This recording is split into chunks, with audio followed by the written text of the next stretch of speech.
madeira, outros transportan, e outro, cuidado, un lápiz que está ao lado da miña casa, non vale para nada. Pero un lápiz de onde é? Se poñemos que o último que ensambla, sí, pues como cualquier pieza de un automóvil, non sabemos ben en Vigo, pasa por 9 países antes de estar aquí. ¿Dónde está feito? Entón, onde podes arrancar? Podían mirar os tempos dos tempos XVI, cando estaba Peti, cando estaba aquela xente toda de... Sancho de Moncada, aqueles mercantilistas todos do século XVII, sí, podía haber unha produción máis ou menos española, pero a día de hoxe non. Pero estamos con esta lógica, por eso digo que eu creo que é unha lógica de negociación política.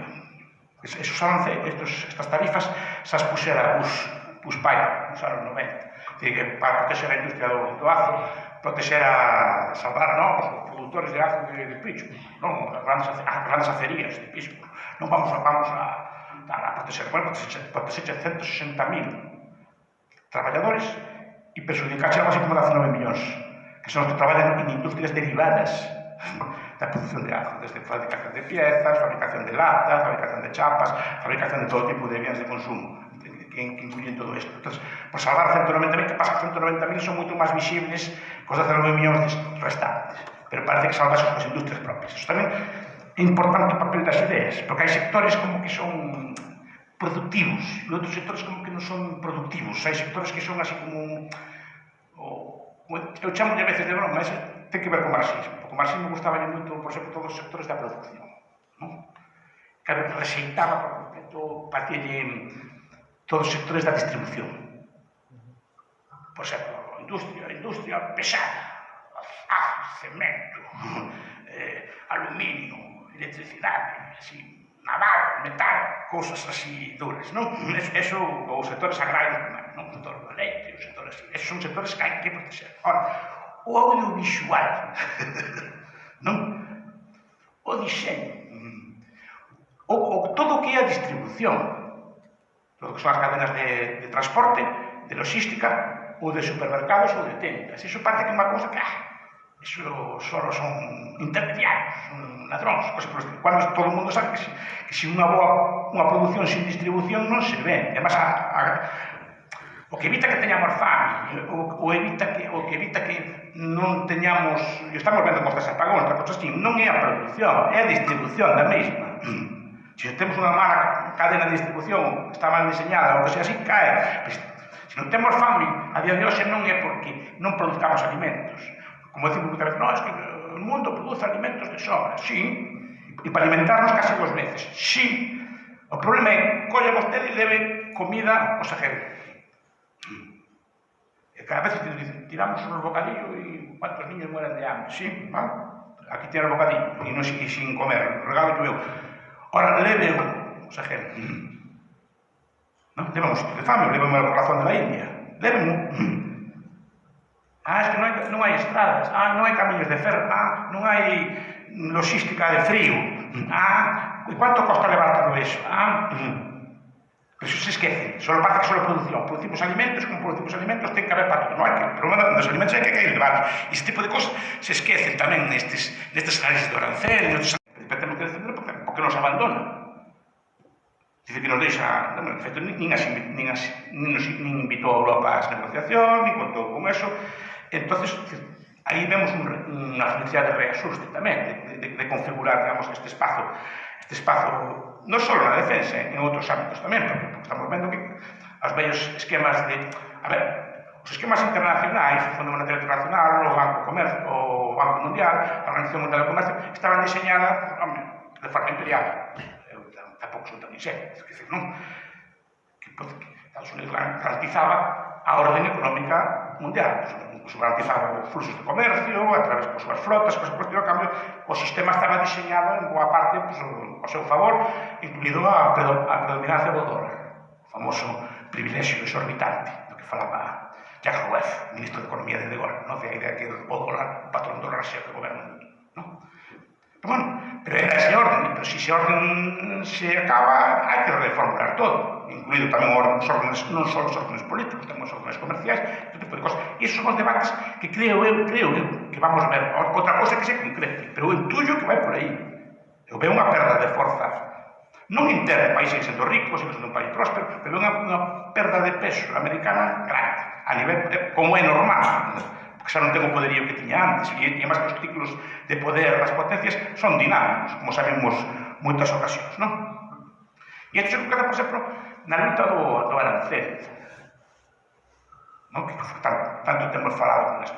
Repito, a idea do arancel, a ver, eu non sei se Trump está facendo o arancel porque cree no arancel, que dicen que sí, que personalmente o cree, ou como unha estrategia de negociación.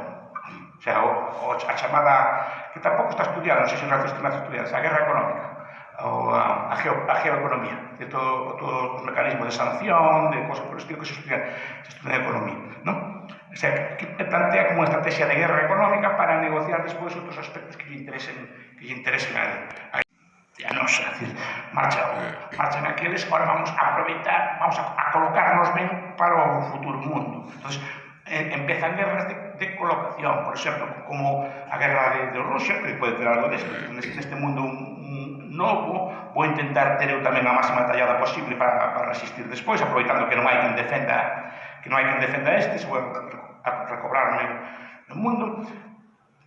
Está habendo en Gaza, que responde a unha estrategia máis global tamén, a ver quen manda ali naquela zona, porque non é unha guerra só cos palestinos, é unha guerra con Irán, é guerra cos hutís, é guerra coas potencias que os rodean, a ver como se coloca ese mundo ali tamén, porque cando se retiren os americanos, como vamos a colocar nós? Porque, repito, a falta de forza, Estados Unidos se ve que xa non é capaz de mediar esos conflitos, xa non é capaz de parar esos conflitos, xa non é capaz de siquiera de aliar os seus telos quietos, é dicir, que máis ou menos estuvendo con Netanyahu desobedece a Trump, porque non lle fai moito caso.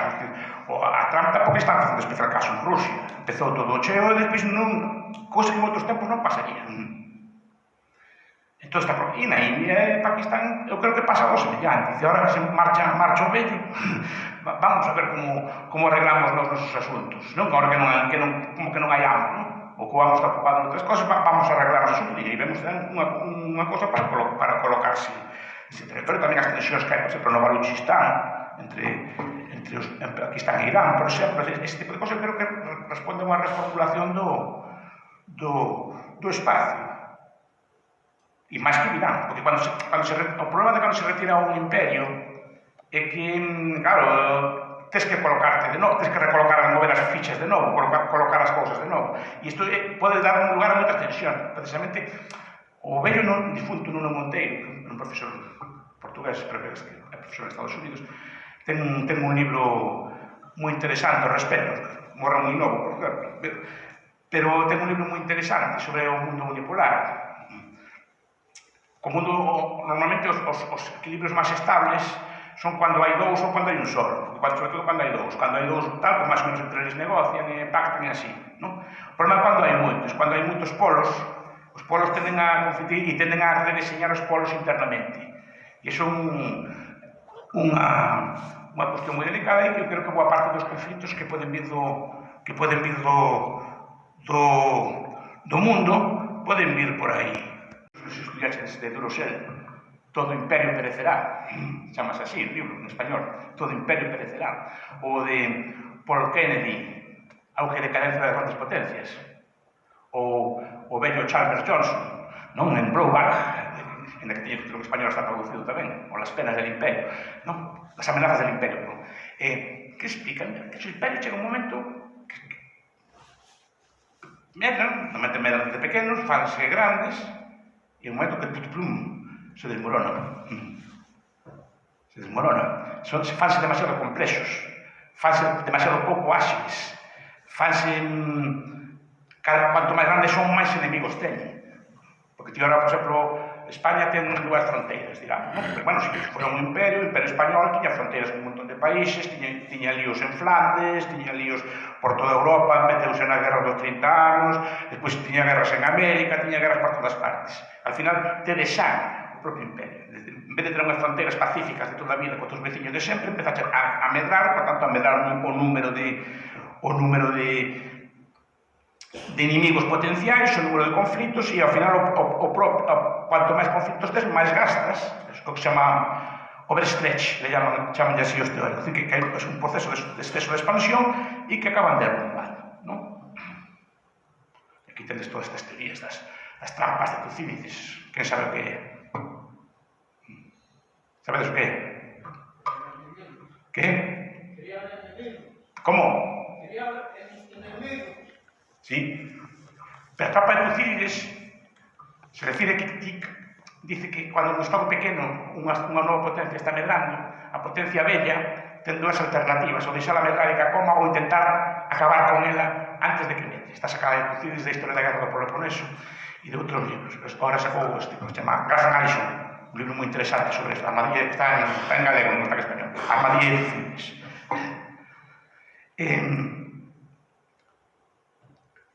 Hai como dúas estrategias a respecto do imperio. Os imperios saben que chega un momento que colapsa ou que decrece, pero hai como dúas estrategias. Unha, como se non pasara nada, entón derrumba de repente, como derrumbou, por exemplo, a vella Unión Soviética, ou como derrumbou en parte o Imperio Británico, que derrumba de punto.